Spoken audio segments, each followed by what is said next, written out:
Mọi người nghĩ calisthenics chỉ dành cho mấy gã sáu múi thích biểu diễn ngoài công viên.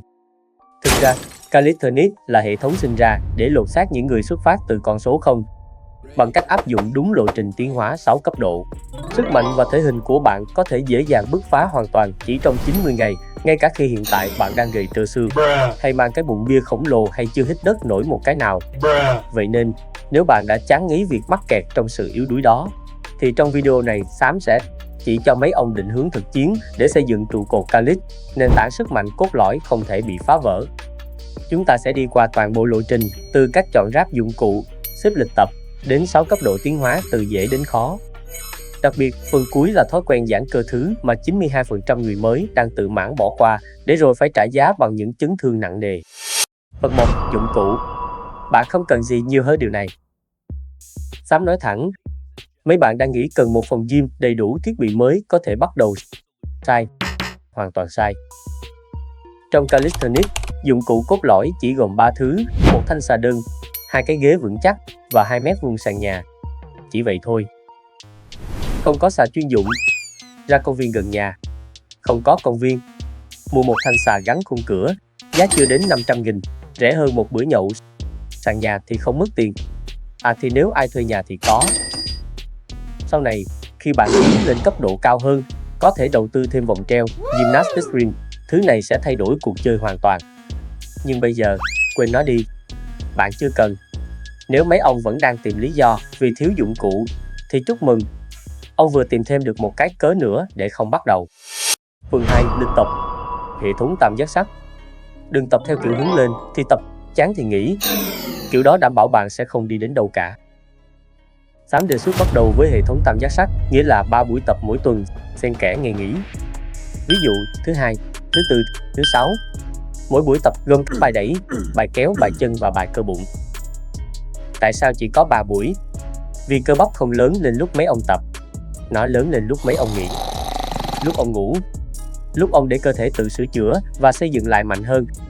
Tập 7 ngày một tuần, không có ngày nghỉ là cách nhanh nhất để có chấn thương, không phải để có cơ. Khi cơ thể đã quen dần, bạn có thể tăng lên 4 đến 5 buổi mỗi tuần và chia nhóm cơ riêng ra. Nhưng bước đầu tiên, chỉ 3 buổi cơ bản, hãy làm cho chắc đã. Và lịch tập này, Xám sẽ không vào chi tiết, hãy đón chờ đến cuối video. Xám sẽ có lịch tập cho từng cấp độ. Ngoài ra, nếu bạn là người mới chưa biết bắt đầu từ đâu, thì hãy vào ngay Grey Goat Training System để trang bị cho mình lộ trình tập và tài liệu kiến thức cơ bản hoàn toàn miễn phí nhé. Phần 3. Khởi động kỹ và bài giữ tĩnh, static hold. Đây là bước mà 80% người tập bỏ qua. Và rồi sau này họ tự hỏi tại sao khuỷu tay đau, cổ tay mỏi, vai kêu cộc cộc mỗi khi tập. Trước khi bắt đầu, hãy dành 10 đến 15 phút để khởi động đúng cách. Nếu bạn tập calisthenics thì bắt buộc phải thế. Xoay cổ tay từng chiều, mở khớp vai ra ngoài ra trong nhún hông, lắc gối nhẹ. Nếu có dây kháng lực resistance band thì còn tốt hơn nữa. Dùng nó để kích hoạt cơ vai và cơ lưng trên trước khi vào bài. Sau phần khởi động, Tám muốn các bạn thêm một bài giữ tĩnh static hold vào đầu mỗi buổi. Tách plank cơ bản hoặc hollow body hold. Đây là lá bùa hộ mệnh, bài tập tưởng nhàm mà thực ra xây dựng sức bền cơ bụng, core từ bên trong. Bạn không thể đẩy mạnh, kéo mạnh hay nhảy cao nếu phần core cơ thể yếu. Core là trung tâm của mọi thứ. Giữ plank 30 giây, rồi 45 giây, rồi 60 giây. Chậm mà chắc. Cơ thể bạn sẽ tự nói lên khi nào tăng. Sau khi khởi động rồi thì bắt đầu cấp độ 1 thôi nào. Ủa sao editor lại để logo ứng dụng Mewplan AI ở đây? Lẽ ra đây là cấp độ 1 chứ đâu phải ứng dụng lên thực đơn theo calo đâu. Nó giúp người ta tiết kiệm chi phí hơn các file Excel yoga thôi mà. Cấp độ tiếp theo đâu? Cấp độ 1, âm cực, negative rep. Chỉ tập giai đoạn hạ xuống. Hầu hết mấy ông mới tập đều chưa đủ sức kéo người lên xà một lần đúng nghĩa. Và đó hoàn toàn bình thường. Đừng tự ái. Ở cấp độ 1, bạn chỉ cần tập trung vào giai đoạn hạ tạ, eccentric phase, tức là chiều đi xuống. Với hít xà, dùng ghế hỗ trợ để nhảy lên vị trí cao, cầm ngang thanh xà. Sau đó hạ người xuống thật chậm, thật kiểm soát, trong vòng 5 đến 8 giây, rồi lặp lại. Tại sao lại hiệu quả? Vì cơ bắp ở giai đoạn hạ chịu áp lực nhiều hơn 30 đến 40% so với giai đoạn nâng. Nghĩa là mấy ông đang kích thích cơ bắp phát triển mà chưa cần đủ sức để kéo lên. Sau 2 đến 3 tuần tập negative đều đặn, bạn sẽ ngạc nhiên khi tự nhiên kéo được người lên. Tương tự với hít đất, push up, nếu hít đất thường chưa được, Bắt đầu bằng negative từ tư thế quỳ gối, hạ người xuống chậm, chạm ngược sát mặt đất, rồi ngồi dậy thực hiện lại. Đừng vội, làm chủ giai đoạn hạ trước. Vì hiện tại các gym pro có trên 5 năm kinh nghiệm, họ đều sẽ cố tình làm chậm giai đoạn hạ tạ để tăng stress lên cơ. Thế thì chúng ta dạy gì mà không thử? Cấp độ 2 mức thông thường, standard, full rep. Khi đã đủ sức từ bài negative, bạn chuyển sang tập đầy đủ cả hai chiều với tư thế chuẩn, form. Hít đất thường, hít xà thường, thuộc xì dầu toàn thân, squat và chống xà kép, nhịp nếu có 3 song song, parallel bar hoặc cạnh bàn ghế. Quy tắc của xám ở cấp độ này không cần nhanh, chỉ cần đúng lưng thẳng, xuống hết tầm lên hết tầm, không dùng đà quán tính. 5 cái hít đất chuẩn kỹ thuật có giá trị hơn 50 cái hít đất ăn gian. Nếu chỉ nhấp thì mấy ông chỉ đang tự lừa bản thân nếu chọn con đường thứ hai. Mục tiêu ở cấp độ này là đạt được 15 đến 20 rep lean cho mỗi bài cơ bản trước khi chuyển lên cấp 3. Cấp độ 3 tăng cường độ. Lúc này cơ thể ông đã bắt đầu thích nghi. Đây chính xác là thời điểm nguy hiểm nhất vì khi cơ thể thích nghi, nó sẽ ngừng phát triển. Đây gọi là điểm trơ cơ bắp. Để phá vỡ nó, bạn không cần đổi bài tập hay phương pháp. Bạn chỉ cần thay đổi áp lực. Áp dụng tăng cường độ là tăng số rep lên, tăng số set lên và quan trọng hơn hết giảm thời gian nghỉ, rest time giữa các set xuống. Bình thường nghỉ 90 giây, giờ cắt còn 45 giây. Buộc cơ thể phải làm việc liên tục hơn, chịu áp lực dồn dập hơn. Đây là giai đoạn cơ chịu đau đớn thật sự. Đây cũng là giai đoạn cơ bắp bắt đầu lộ ra. Đường đi và gian khổ song hành với nhau không có ngoại lệ.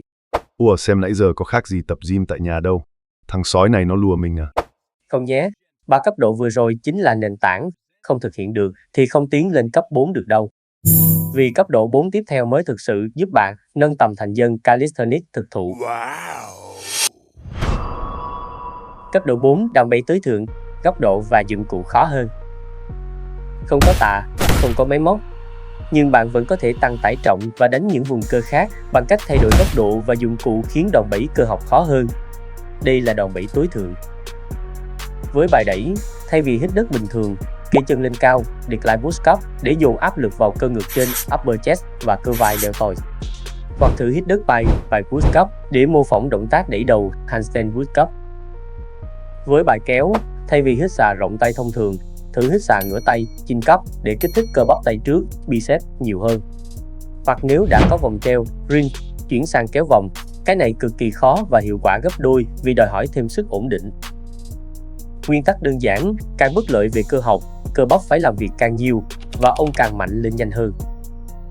Kinh nghiệm của xám dành cho các bạn mới dùng ring. Thực hiện các bài kéo, nên nắm thế này để từ từ unlock muscle up, đồng thời giúp tăng cơ bắp tay. Với các bài đẩy thì cứ tập như bình thường, nhưng lúc lên thì hãy lên hết, sau đó khóa cẳng tay lại. Ông nào bị cánh giáng thì cần kiểm soát.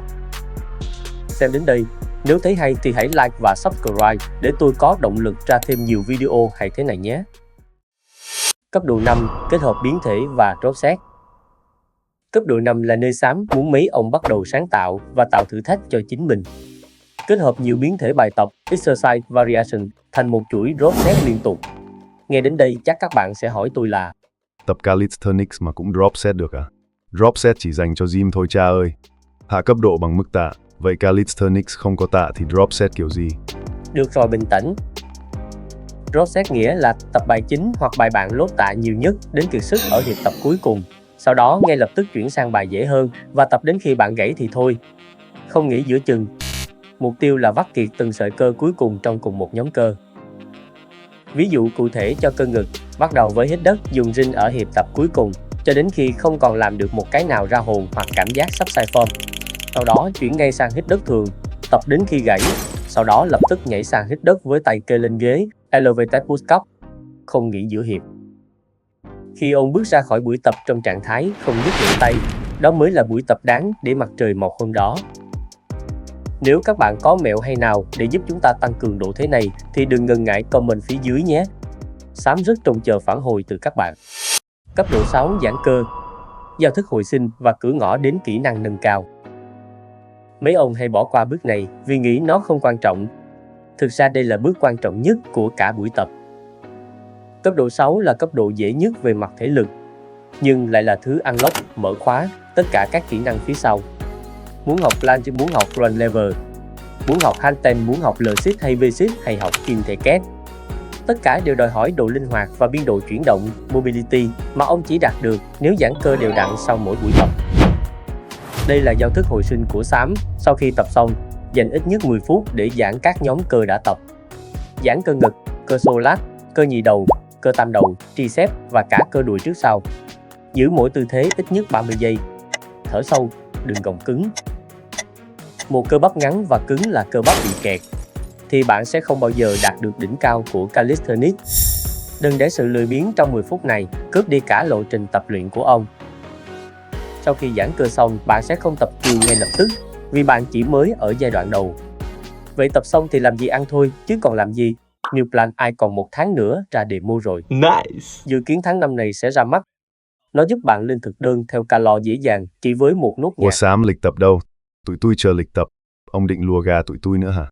Lịch tập full calisthenics đã được Sam biên soạn bằng file DPS, được chia làm 3 lịch cho 5 cấp độ trên.